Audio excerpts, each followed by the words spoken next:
niya. So, ang saya-saya niya. Turning 2 years old na siya that day.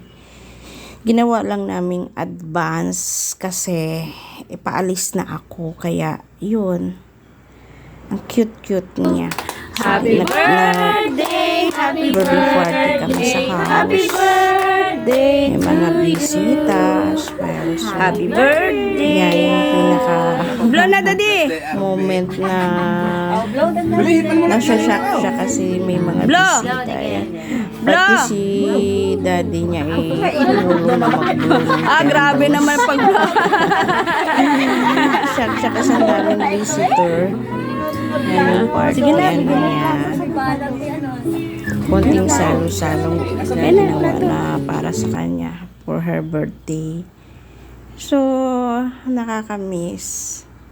I miss you, little one. So, hopefully one day you will gonna see this video for you. Yan. Hopefully na you will grow up. Basta, I love you, little one. This is my pinaka-happy moment with Ash. Always spending time with no matter what happened. I will always love you and you always stay at my heart. At nakakamiss itong mga moment na ito.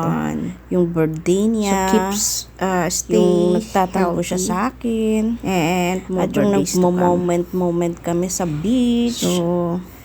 So, napakalambing ang apo ko. So, nakakamiss ang mga lahat. I don't want to cry. I need to be strong for her. So, I'm gonna miss ito yung moment namin dalawa. Bonding together. Yan yung ano. So, wala kaming maggawa. Pumunta kami ng beach. At sunset na yan. Nag-moment lang kami dalawa dyan. So, ang cute lang tignan. Then, this is nung New Year. Papasok ng 2024. And this is naman yung sa house, morning yan. And this is nung namasyal kami. Yan. Ladies and gentlemen, Dami namin moments together. Thank you for watching.